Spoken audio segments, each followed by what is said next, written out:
British Leyland, during its short existence, made some controversial cars, from the misinterpreted Marina to the TR7, a car that through misdirection would lead to disaster. There is one car, however, that is the most despised of them all. That car is the Austin Allegro, the small family car that caused a big impact. And to some, this car epitomises everything wrong with British cars of the 1970s. To others, an avant-garde small car that didn't get the chance it deserved. To me though, the Allegro, no matter how good or bad, never had a chance. These are the events that led to the Allegro we know of today, and why it might not be as bad as the BL bashing echo chambers would have you believe. Hello everybody and welcome to this video on the Austin Allegro. If you're not subscribed already, please make sure to do so. It really does help me out and you get to see more of this. More history videos and more cars and conversions uncovered. This video is on the tragedy of the Austin Allegro and why it might have been a victim of circumstance. Do you have any Austin or Austin Allegro memories? Let me know in the comments below. Make sure to like the video if you liked it and share if you want other people to see it. But without further delay, let's get into this video on the Austin Allegro. To understand the Allegro, we need to know the background of how it came to be. After BLMC's creation in 1968, the Austin that BL inherited was a great success. ADO16 was the family car for Britain in the 1960s, selling 2.1 million units in total between 1962 and 1974. It was an extraordinary success. These 2.1 million cars weren't just confined to Britain. It was manufactured all over the world by Innocenti in Italy and many others. Over half of the 2.1 million units produced would be sold in the UK market, in both its 1100 and later 1300 form. ADO16 though by the 70s was getting old. In the ever advancing world of the motor car, thanks to its logical and simple design and its innovative hydroelastic suspension and its sheer volume appeal, it would still be able to keep up. Originally, BMC prior to the Leyland merger were going to take a Ford style approach with ADO22, an evolution rather than revolution, a Michelotti styled replacement of ADO16, bringing it bang up to date for the late 60s and early 70s. Sadly for ADO22 it would be scrapped when Leyland took over in May of 1968. The plans were dropped for a completely new car. This would be delayed however, with the Morris Marina needing to get to production fast to stave off the Ford Cortina Mark II and capture the fleet market. The new small family car for Austin would have to wait. It was placed on the back burner. But that was fine. ADO16 was still selling well, continuing to be the family car of choice for many in Britain. It would even surge to the top spot when its 1300 version was released in 1968, dethroning the Cortina from first place. ADO16 was a sure thing. Its shine though was beginning to fade as the next generation of cars were coming into the market. But BMC, now Leyland's shining star, was on a course, if it continued to be produced past its sell-by date, of burning itself out. That same year in 1968, the programme to develop the replacement for BMC's 1100 and 1300 was born, ADO67. As the Marina gained pace, it was decided to reignite the project. Harris Mann, famed Austin designer formerly of Ford, would create a sketch that would set the tempo for the Allegro. A sleek car full of character. One that would have looked good at home and abroad in Europe. A market that BLMC were keen to crack. The new car would be what the 1100 was on its launch in 1962. The hydroelastic suspension would be replaced with hydrogas units, keeping up with the Austin tradition of innovative suspension designs in its family cars. Hydroelastic suspension uses soft rubber to suspend the car, whereas hydrogas uses gas and fluid-filled spheres. It was designed to be like the car that preceded it. It could do it all, and the Allegro would be the first to use this trailblazing suspension. The new BL creation would be an evolution of all that made its BMC predecessor successful. If it stayed the course, it could potentially capture the success of ADO16 and continue its lineage. However, as Allegro development progressed, it started to become bloated. Requirements were changed with the car's engine. It needed to incorporate larger power units, therefore the E-Series was chosen, used in the Austin Maxi. The car started to bloat from its original sleek 1970s design to something that had the proportions of a ladybird. Even Harris Mann, the car's designer, in interviews would state the main challenge of development and what compromised its design was the ever-changing BL requirements. Management believed that the big engine in a small car would be a hit, but this meant the Allegro was stepping far away from its original intentions. The car appeared to be losing direction. As a replacement for ADO 16, the new Allegro was becoming bloated, moving further away from its original design brief. It was trying to become all things to all men, almost as if British Leyland was shunning what made the outgoing 1300 and 1100 models so great. It's not hard to understand why the Allegro was being pulled from pillar to post. At the time within BLMC there was an us and them mentality.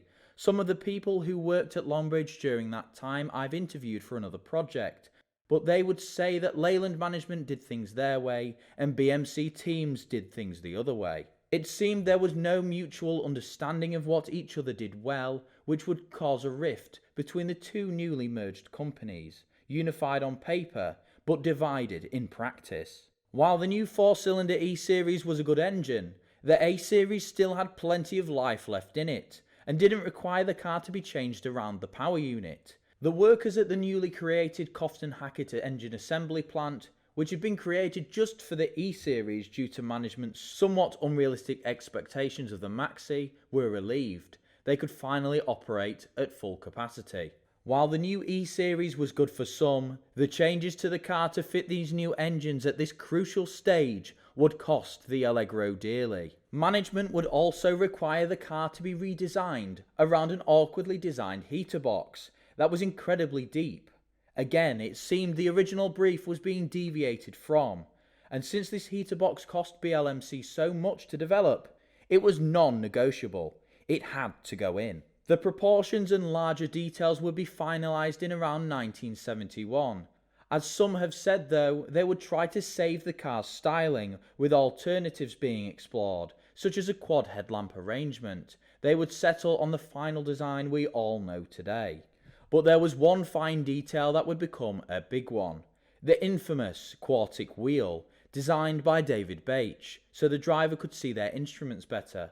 And with the right steering setup, the wheel would provide easier handling. The problem was, all of this had already been finalised. The quartic wheel was insisted to be added by George Turnbull, the head of the division. It would appear later to some reviewers that the steering simply wasn't set up to accommodate this oddly sized wheel. In 1972, the final phases of testing would begin. During this time though, the Longbridge plant, where it was all being made, would experience some significant upheaval. It was under the grip of some of the worst industrial relations the country had ever known. Strike after strike would plague Longbridge, just as the new car was being readied for production. The workers at Longbridge, for better and worse, had begun to organise. To some it was almost militant, being lured in with the promise of better working conditions, which was originally the goal, but this would quickly turn into a hotbed of agitation. The company's structure was flipped on its head. The once shop floor managers, shop stewards, had supplanted the weak middle management and executive management, becoming the guiding hand in Longbridge and British Leyland's destiny. In 1972 there were several notable strikes. 134 machinists would strike, leaving 4,000 workers idle, unable to complete their work. In the same month, the 1100 and 1300 engine assembly workers would strike, stopping production of BLMC's star car. But this wasn't for no reason. Management were trying to change the paying conditions for the machinists. They would reject these proposals, an argument would start with management, and a walkout would begin. The 1100 and 1300 lines were being switched over to the Allegro as production ramped up, but it seemed it was grinding to a halt. It seemed as if the Allegro was losing all that made the 1100 and 1300 so great, both in development and in production, before it had even hit the line itself. BLMC were in the midst of some of the worst industrial relations of the 70s, and Longbridge, the largest car plant under its umbrella, would be its worst nightmare. Somewhat self-inflicted though, thanks to the lackluster management and the inability to bridge the monumental gap that had formed between the former Leyland management and BMC, giving the trade unionists the perfect storm. Meanwhile, the Allegro was progressing towards its launch. Austin's management would give the press the inside scoop on its development to win favour. The issue was this feedback from the motoring press, who at the time had their finger on the pulse of the car market, could not be implemented or taken on board. For example, the car's styling, shown in mid-1972, less than a year before launch. The press would say the car lacked style. They hated the Quartic steering wheel as well. This was all so late on in the development process, the car simply could not be changed. The Allegro was unfortunately, as with many cars before it within British Leyland, becoming a victim of circumstance. As a replacement for the car that helped BMC achieve its high market share, the market should have been surveyed, but it wasn't until the last minute. This car was the big one, the replacement for their biggest seller, and it had deviated so much from its original brief of AD016 for the 70s. As a replacement for BMC's heavyweight, it had basically moved into a different class. The Allegro seemed doomed. On launch, the car deviated even further from its predecessor. It was more expensive, but there was something even worse on the horizon that even BLMC couldn't predict: the massive stoppages that were about to hit the Allegro. The car, launched in May 1973, would, a fortnight later, be hit with a plant shutdown, halting the entire production line. 14,000 workers were laid off because of a series of labour disputes. The Allegro was launched into a world of pain. The Swindon body plant, 650 workers would walk out in protest over the high production targets set for the Allegro's body panels. It seemed targets would not be met. They would just be rejected. But maybe management were too optimistic and unrealistic. The Allegro supply chain was in turmoil. It was a knock-on effect. If the body panels could not be made, Longbridge would sit idle. If Longbridge was idle, the workers were sent home with no pay. A cycle of self-propelling disdain for one another. The striking was so bad the second production line had to be postponed, all at a time when BLMC were experiencing unprecedented demand for all cars. The Allegro's first 2 years of production had already been ordered by dealers and other trade customers, but there was delay after delay. British Leyland again simply could not deliver. The Allegro appeared to be in vogue, however.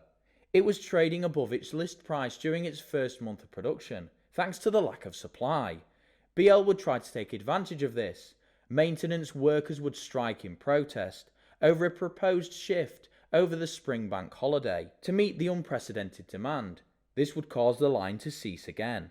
There was even more strife as well. The unions at the time were saying there was no new investment in Longbridge, but their act of striking was causing a lack of investment.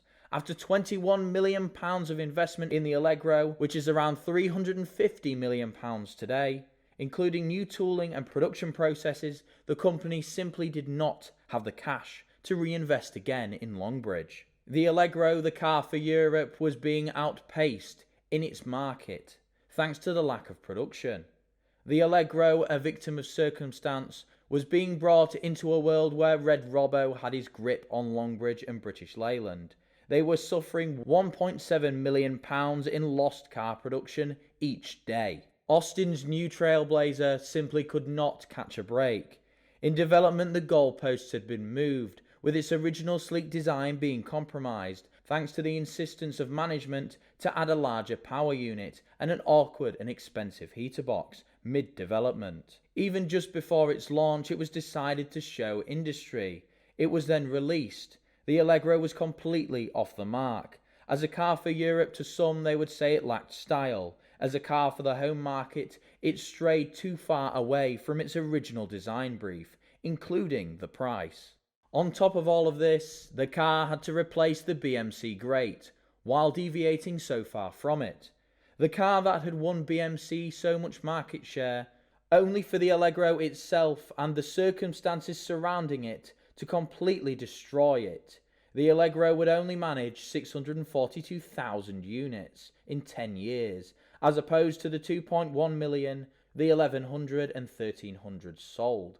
In Europe, the car was dead on arrival. The Innocenti Regent would cause its maker's collapse, not through fault of the Allegro, but the lackluster management and striking workers that would bring Innocenti to its knees. Thanks to the build quality and compromises, the Allegro would be voted the worst car Britain had ever made, a car some love to hate, with many myths and old wives' tales centering around it. Wheels apparently fell off, but this was caused by mechanics using wheel bearings from AD016, but these were completely different specs. Over-tightening would then cause hub failure. The rear screen would pop out when the car was lifted on a trolley jack, but this was caused by it being jacked up in the wrong place. As a result, this would be nationwide news, with BLMC's failures being so lucrative for the press. This story was perpetuated through the ages. It was almost added as a feather in the cap by the press to apparently demonstrate why BL was so bad at car design. The Allegro, though, in spite of its flaws, is an underdog. A car that was completely hamstrung. It could not have succeeded as well as anticipated, even if it had tried, because its circumstances were just too dire. And that to me is what makes it such a success. It had no chance. Everything that made it good couldn't be seen for all that made it bad. But what made it bad wasn't the original design brief. It was the usual circumstances that surrounded much of British industry at the time. And that is what makes the Allegro's story so tragic. If things had been different, this car could have been as beloved as the car it replaced. But instead it languishes in its shadow, is a victim of circumstance. The same circumstances that caused its maker to collapse. And that is the end of the video. What is your opinion on the Austin Allegro? Let me know in the comments below. But as always, thank you for watching, keep watching, and remember to subscribe for more of this, and I'll see you in the next one.